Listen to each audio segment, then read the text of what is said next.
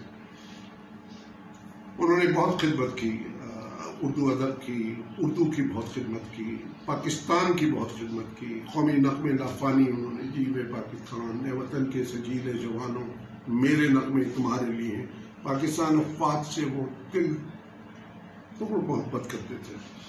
وہ تقریباً جب 65 کی جنگ ہوئی ہے تو وہ تو بارڈر پہ جانے کے لیے تیار ہو گئے تھے کہ میں جا کے وہاں پانی تو پلا دوں فوجیوں کو، پیچھے کھڑا ہو جاؤں۔ میں نے کہا آپ کو پتہ ہے وہاں کیا حالت ہوگی؟ آپ ان کے دوست تھے بریگیڈیئر عبدالرحمان صدیقی اور میجر ابن الحسن، اور سب انہوں نے کہا کیا کر رہے ہیں یہ؟ انہوں نے کہا نہیں میں تو جاؤں گا۔ کہاں پر رہتے بیٹھے ہوئے، بلکہ انہوں نے چھوٹی سی مڈبھیڑ ہوئی تھی ایک رن آف کچھ میں، 1965 کی بات ہے، مارچ واچ کی بات ہے جناب۔ انہوں نے وہاں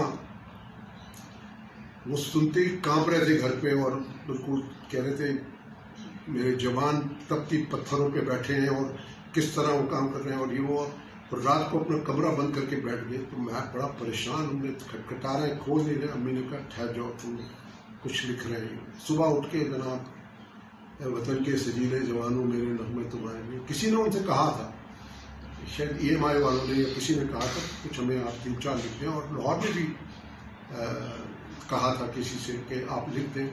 انہوں نے لکھ دیا یہ، اور پھر بھیجا وہاں EMI والوں کو کہ خود نہیں جا پائے لاہور، مگر نورجہاں سے ضرور ملے تھے وہ فلیٹیز میں، اور انہوں نے کہا تھا میڈم، بلکہ قتیل شفائی سے انہوں نے ریکویسٹ کی تھی، کیونکہ قتیل شفائی تھا ایک لافانی شخصیت فلموں کے نغمے لکھنے میں، اور ان کے بہت قریبی دوستوں میں سے، اور کئی مشاعرے انہوں نے ساتھ اٹینڈ کیے۔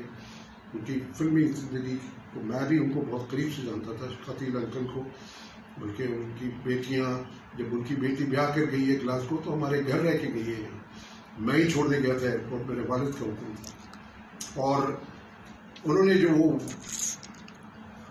میڈم سے ریکویسٹ کی کہ میڈم آپ ماشاء اللہ مشہور ہیں، اور کبھی ہمارا بھی کچھ، نہیں آپ، میں تو آپ کو بہت پسند کرتی ہوں، آپ ضرور۔ فلیٹیز کی بات ہے یہ، 65 کے شروع کی بات ہے، آئی تھنک جنوری کی بات ہے اور سم تھنگ۔ میرے والد گئے ہوئے تھے تو پاکستان رائٹرز گلڈ کی کوئی میٹنگ تھی یا کوئی تھا ایسا، ذیلی میٹنگیں بہت ہوتی، تو میڈم نے کہا نہیں میں گاؤں گی، انہوں نے گایا، شہریار صاحب نے اس کی میوزک ترتیب کی،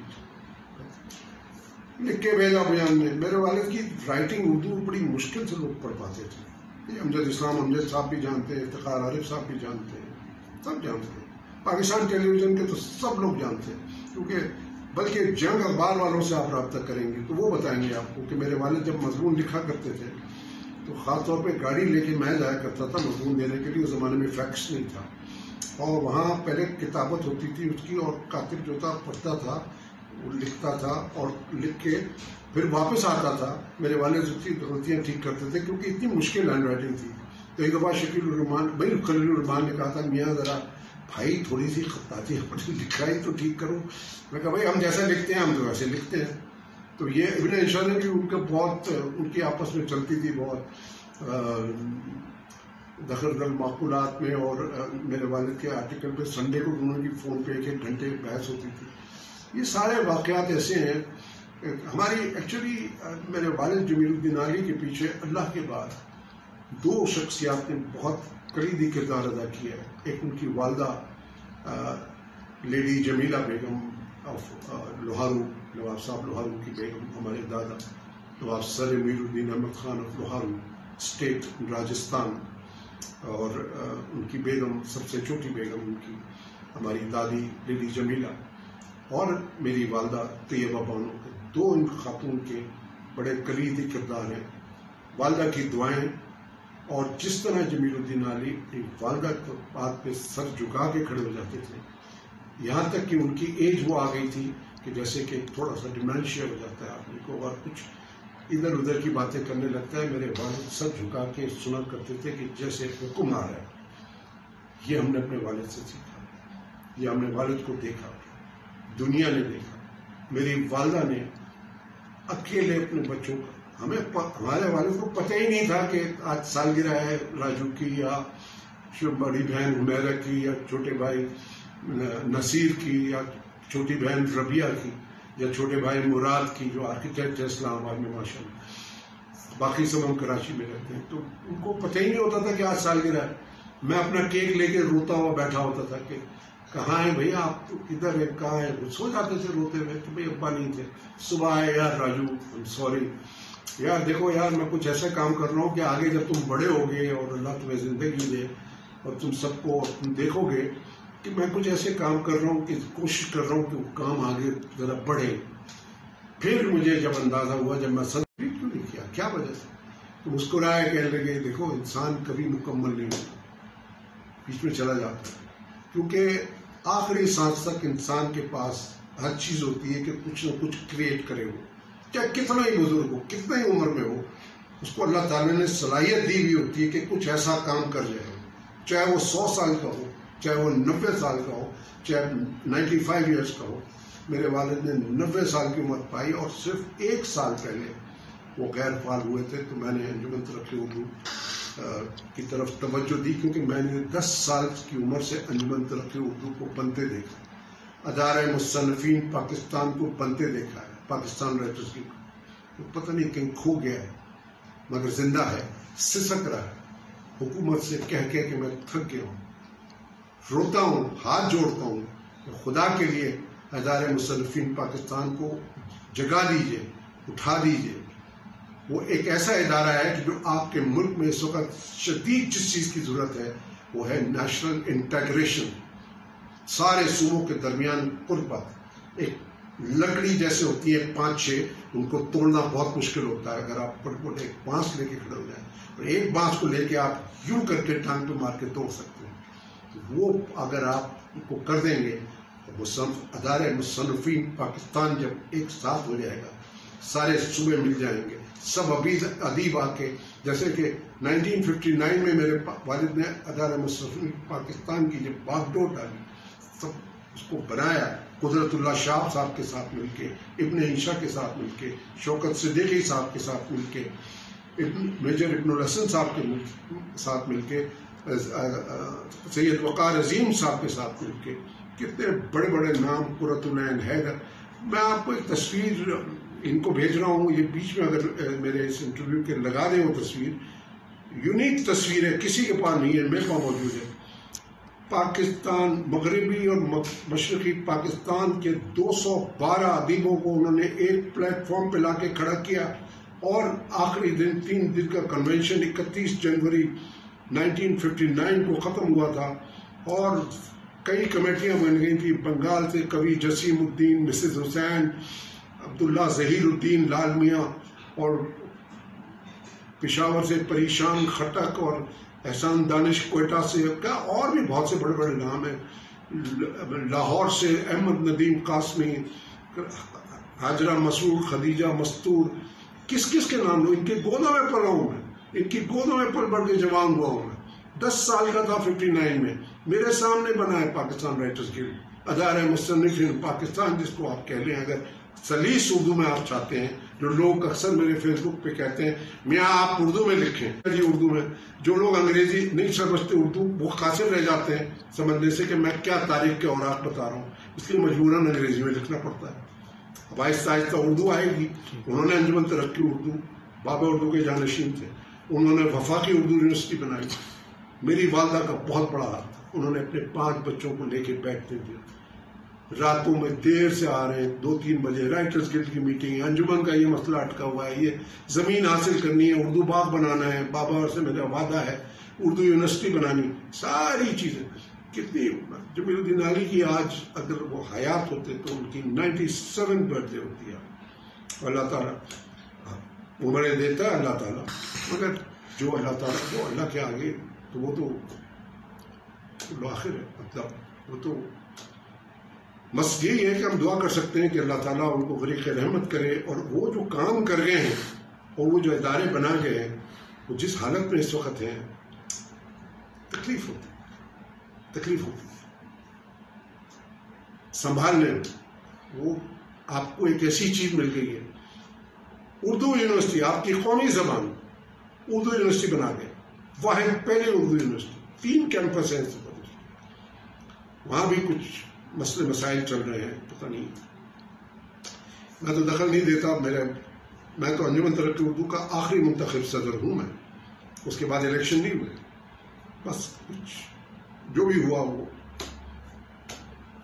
اعلیٰ حکام دیکھیں گے، حکام بالا دیکھیں گے، لیکن جمیل الدین علی کی بڑی فتوحات ہیں، ان کی بیگم، اب وہ جاتے تھے جیسے دوروں پہ، پوری دنیا گئے ہیں، اور ان کا دنیا جانے کی وجہ سے ہی، پوری دنیا دیکھنے کی وجہ سے ہی ان کے بہت قریبی دوست اور ساتھی میر خلیل الرحمان نے ان کو پرسو کیا کہ میاں تم آئے ہو اتنی جگہ ہو کے ذرا لکھ ڈالو اس کے بارے میں۔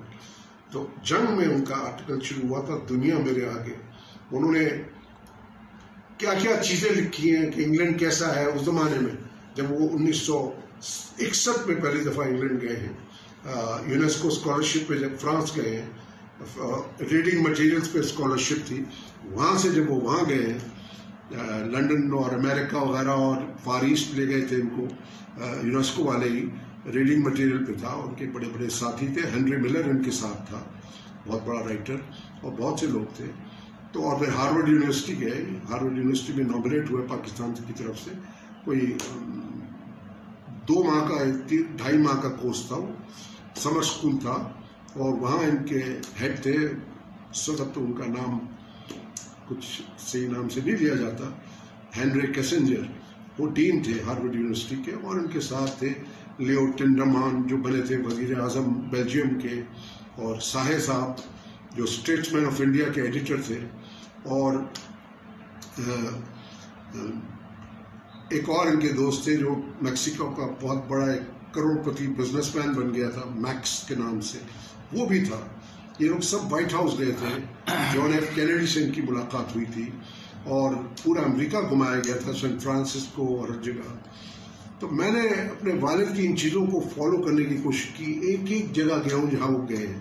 ہارورڈ گیا تھا میں 2017 میں، خاص طور پہ اپنے والد کا کمرہ دیکھ کر آیا ہوں، میں نے وہاں کی عورت سے پوچھا تھا، اس کے پاس ڈیٹا میں سب موجود تھا، اس نے نکال دیا تھا 2 منٹ میں، جی آپ کے والد 1962 میں آئے تھے۔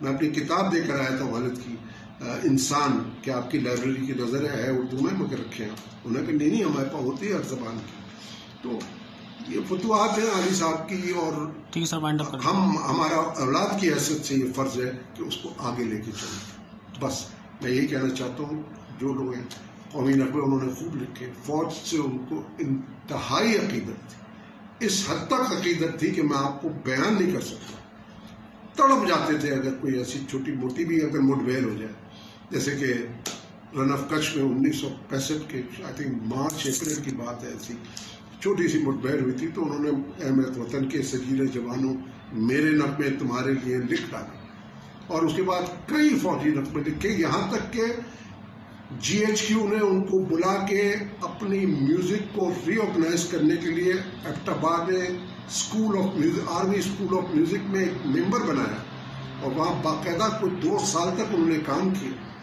پھر GHQ نے ان کو اسلم بیگ، جنرل اسلم بیگ اس وقت تھے، انہوں نے کچھ ان کو کچھ انعام کے طور پر کچھ چیک ویک بھیجا. میرے والد نے واپس کر دیا کہ میں نے اپنے ملک کی، اپنی فوج کی خدمت کی ہے، مجھے نہیں. تو پھر وہاں سے فون آیا کہ نہیں صاحب ہم انسسٹ کرتے ہیں کہ آپ بتائیے، ہم آپ کو کچھ دینا چاہتے ہیں. تو میرے والد ذرا مسکرائے. پھر انہوں نے کہا اچھا آپ مجھے پلاٹ دے دیں گے؟ انہوں نے کہا جی بتائیے کہاں چاہیے آپ؟ کہا مجھے 3 پلاٹ چاہیے. تو انہوں نے کہا بتائیے کہاں چاہیے وہ 3 پلاٹ؟ کہ ہم بتاتے ہیں، ہم آپ کو دے دیں گے، آپ نے بہت خدمت کی ہے فوج کی. اور کہا نہیں وہ تو میرا فرض تھا، میرا کام ہے، میں تو فوج کے لیے کچھ بھی کر لوں. تو انہوں نے کہا کہ آپ بتائیے. تو میرے والد نے کہا کہ وہ آپ کا ایک یہاں گورا قبرستان کے ساتھ دیوار سے منسلک آپ کا ایک فوجی قبرستان ہے. ان کا جی ہے. کہا وہ یہ 3 قبریں دے دیں. وہاں لوگ پریشان. میں تو امیجن کر سکتا ہوں کہ مطلب کافی خاموشی رہی. فون پہ وہ کہہ رہے ہیں کہ کافی دیر خاموش رہے. کہہ رہے ہیں یس سر بالکل. اور دوسرے دن خط آ گیا. کئی سال پرانی بات کر رہا ہوں. 3 خبریں ایلوکیٹ ہو گئیں. پہلے دادی اماں گئیں، پھر میری والدہ 2013 میں گئیں، پھر میرے والد 2015 میں گئے. تینوں خبریں. بیچ میں میرے والد ہیں، ایک طرف والدہ ہیں، ایک طرف ان کی زوجہ طیبہ بانو. دونوں نے کلیدی کردار ادا کیا تھا ان کے لیے، جو ان کو اللہ تعالیٰ کی بات، جو اللہ تعالیٰ نے ان کو مقام جمیل الدین علی کو دیا. یہ میں اس لیے آپ کو کہہ رہا ہوں کہ اللہ تعالیٰ نے ان کو دنیا ہی میں عطا کر دیا تھا. اوپر تو طے کرے گا جو بھی انہوں نے. اب ان کی فائل چیک کرتا ہوں، مجھے یاد ہے ہم مصطفی لکھا تھا. آغا ناصر کا ایک خط آیا. ایک جگہ گیا ہوں جہاں وہ گئے ہیں. ہارورڈ گیا تھا میں 2017 میں. خاص طور پہ اپنے والد کا کمرہ دیکھ کر آیا ہوں. میں نے وہاں کی عورت سے پوچھا تھا، اس کے پاس ڈیٹا میں سب موجود تھا. اس نے نکال دیا تھا 2 منٹ میں. جی آپ کے والد 1962 میں آئے تھے. میں اپنی کتاب دے کر آیا تھا والد کی، انسان، کہ آپ کی لائبریری کی نظر ہے اردو میں مگر رکھے ہیں. انہوں نے کہا نہیں ہمارے پاس ہوتی ہے ہر زبان کی. تو یہ فتوحات ہیں علی صاحب کی. اور ہمارا اولاد کی حیثیت سے یہ فرض ہے کہ اس کو آگے لے کے چلیں. بس میں یہی کہنا چاہتا ہوں. جو لوگ ہیں قومی نغمے انہوں نے خوب لکھے. فوج سے ان کو انتہائی عقیدت تھی، اس حد تک عقیدت تھی کہ میں آپ کو بیان نہیں کر سکتا. تڑپ جاتے تھے اگر کوئی ایسی چھوٹی موٹی بھی اگر مٹبھیڑ ہو جائے. جیسے کہ رن آف کچھ میں 1965 کے آئی تھنک مارچ اپریل کی بات ہے، ایسی چھوٹی سی مٹبھیڑ ہوئی تھی. تو انہوں نے احمد وطن کے سجیلے جوانوں میرے نغمے تمہارے لیے لکھ ڈالے. اور اس کے بعد کئی فوجی نغمے لکھے، یہاں تک کہ GHQ نے ان کو بلا کے اپنی میوزک کو ری آرگنائز کرنے کے لیے ایبٹ میں school of music, army school of music میں ایک ممبر بنایا. اور وہاں باقاعدہ کوئی 2 سال تک انہوں نے کام کیا. پھر GHQ نے ان کو اسلم بیگ، جنرل اسلم بیگ اس وقت تھے، انہوں نے کچھ ان کو کچھ انعام کے طور پر کچھ چیک ویک بھیجا. میرے والد نے واپس کر دیا کہ میں نے اپنے ملک کی، اپنی فوج کی خدمت کی ہے، مجھے نہیں. تو پھر وہاں سے فون آیا کہ نہیں صاحب ہم انسسٹ کرتے ہیں کہ آپ بتائیے، ہم آپ کو کچھ دینا چاہتے ہیں. تو میرے والد ذرا مسکرائے. پھر انہوں نے کہا اچھا آپ مجھے پلاٹ دے دیں گے؟ انہوں نے کہا جی بتائیے کہاں چاہیے آپ؟ کہا مجھے 3 پلاٹ چاہیے. تو انہوں نے کہا بتائیے کہاں چاہیے وہ 3 پلاٹ؟ کہ ہم بتاتے ہیں، ہم آپ کو دے دیں گے، آپ نے بہت خدمت کی ہے فوج کی. اور کہا نہیں وہ تو میرا فرض تھا، میرا کام ہے، میں تو فوج کے لیے کچھ بھی کر لوں. تو انہوں نے کہا کہ آپ بتائیے. تو میرے والد نے کہا کہ وہ آپ کا ایک یہاں گورا قبرستان کے ساتھ دیوار سے منسلک آپ کا ایک فوجی قبرستان ہے. ان کا جی ہے. کہا وہ یہ 3 قبریں دے دیں. وہاں لوگ پریشان. میں تو امیجن کر سکتا ہوں کہ مطلب کافی خاموشی رہی. فون پہ وہ کہہ رہے ہیں کہ کافی دیر خاموش رہے. کہہ رہے ہیں یس سر بالکل. اور دوسرے دن خط آ گیا. کئی سال پرانی بات کر رہا ہوں. 3 خبریں ایلوکیٹ ہو گئیں. پہلے دادی اماں گئیں، پھر میری والدہ 2013 میں گئیں، پھر میرے والد 2015 میں گئے. تینوں خبریں. بیچ میں میرے والد ہیں، ایک طرف والدہ ہیں، ایک طرف ان کی زوجہ طیبہ بانو. دونوں نے کلیدی کردار ادا کیا تھا ان کے لیے، جو ان کو اللہ تعالیٰ کی بات، جو اللہ تعالیٰ نے ان کو مقام جمیل الدین علی کو دیا. یہ میں اس لیے آپ کو کہہ رہا ہوں کہ اللہ تعالیٰ نے ان کو دنیا ہی میں عطا کر دیا تھا. اوپر تو طے کرے گا جو بھی انہوں نے. اب ان کی فائل چیک کرتا ہوں, مجھے یاد ہے ہم مصطفی لکھا تھا, آغا ناصر کا ایک خط آیا تھا کہ ہم اتنے متاثر ہوئے ہیں آپ کے, پوری دنیا تعریف کر رہی ہے. شاہ فیصل نے بلایا کہ سعودی سفیر نے بلایا تھا یہاں کہ آپ کو وہاں سے بلاوا آیا ہے کہ آپ کے پورے خاندان کے ساتھ عمرہ شاہ فیصل کی طرف سے. میرے والد نے شکریہ ادا کیا. اس میٹنگ کی تصویر موجود ہے سعودی امبیسڈر کے ساتھ اسلام آباد میں. ابو نے شکریہ ادا کیا کہ نہیں, میں نے تو اس کو, میرا یہ ایک اسلامک سمجھ تھی اس لیے, تو انہوں نے کہا کہ نہیں آپ آئیں پلیز. انہوں نے منع کیا. میرے والد ایسی چیز انہوں نے کبھی نہیں کی تھی کہ انہوں نے. پھر آغا ناصر نے جب ان کو ڈی ایم ڈی تھے اس پر, انہوں نے خط لکھا, وہ خط میرے پاس موجود ہے کہ ہم آپ کو کچھ اور تو نہیں کر سکتے, آپ نے ہمیں اتنا فخر سے سر بلند کر دیا پاکستان کا کہ ہم صرف آپ کو یہ ہدیہ دے رہے ہیں. اس زمانے کے 5,000 روپے کا ایک چیک آیا تھا. میں نے آگے فائلیں چیک کی تو میرے والد کا ایک اکاؤنٹ تھا یونائٹڈ بینک نرسری برانچ میں, جو ان کا بینویلنٹ فنڈ اکاؤنٹ تھا, بیواؤں کو اور ان کو ابو کا نام لیے بغیر وہاں سے ان کے سیکرٹری جا کے کیش نکال کے دے آتے تھے. جتنی بھی ٹیلی ویژن کی آمدنی اور جتنی مشاعروں کی آمدنی ہو تو وہ ابو وہاں جمع کرا دیتے تھے. وہ 5,000 بھی وہاں جمع کرائے, پتہ نہیں کسی کو چلے گیا. یہ میں آپ کو بتاؤں, یہ ویلیوز تھی, یہ ویلیوز ہم نے سیکھی, ہم نے اندر اپنے اتاری ہیں. اللہ تعالیٰ ہر ایک کو یہ ایسی, میں سمجھتا ہوں جمیل الدین علی کے علاوہ بہت سے ایسے لوگ ہوں گے جن کے اندر ایسی ویلیوز ہوں گی, مگر ہمارے لیے تو وہ ایک مشعل راہ تھے. ہمارے لیے تو انہوں نے ایک ایسی مثالیں چھوڑی ہیں کہ میں اگر کہتے جاؤں تو آپ کا فیس بک کا یہ ٹائم لوگ سنتے سنتے شاید اونگ جائیں گے. مگر آپ کا بہت بہت شکریہ جی. ہم بہت انتظار کیا کرتے تھے کہ اب وہ کب آئیں گے واپس. میں کبھی فرمائشیں نہیں کی, میں کرتا تھا. میرا چھوٹا بھائی بھی اس وقت اتنا بڑا ہو گیا تھا کہ ہم کرتے تھے کہ ہمارے لیے وہ پستولیں, ٹیکسس جا رہے ہیں تو کابوئی کی پستول لائیے گا, ہمیں کھیلنا ہے اس سے. یہ مجھے یاد ہے, ہم وہ پہن کے سویا کرتے تھے. اور وہ چاکلیٹوں کا ہمیں شوق تھا, چاکلیٹس آیا کرتی تھی باہر سے اس زمانے میں. I am talking of 61. تو یہ سب چیزیں ہیں. اور ویسے ہم نے ایسی ان سے کچھ نہیں کہا کہ شرٹ لائی اور یہ والا. وہ تو جب بڑے ہو گئے اور گئے تو پھر میں نے سوٹ منگوایا ان سے, جرمنی سے ایک سوٹ لے آئیے گا اور یہ وہ, کیونکہ میں بینکر بن گیا تھا. ایگزیکٹو بلو کلر وغیرہ یہ ہم نے کیا ہے ان کے ساتھ. مگر وہ خود ایک بہت ہی انتہائی ہینڈسم ویل ڈریسڈ پرسنالٹی تھے ماشاء اللہ. قومی لباس پہنا انہوں نے ہمیشہ, اور وہ پہن کے بینک میں انہوں نے پہلی دفعہ بینک میں شروع کیا یہ کہ کرتا پاجامہ اور جیکٹ.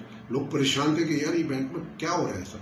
سوٹ والے لوگ, بینکر تو ویسے ہی ٹیڑھی گردن کا آدمی ہوتا ہے پکڑ کے ذرا, تو انہوں نے کہا نہیں یہ میں نہیں پالتا. سینئر ایگزیکٹو وائس پریزیڈنٹ اور ممبر ایگزیکٹو بورڈ تک گئے, ممبر بینکنگ کونسل بھی ہو گئے.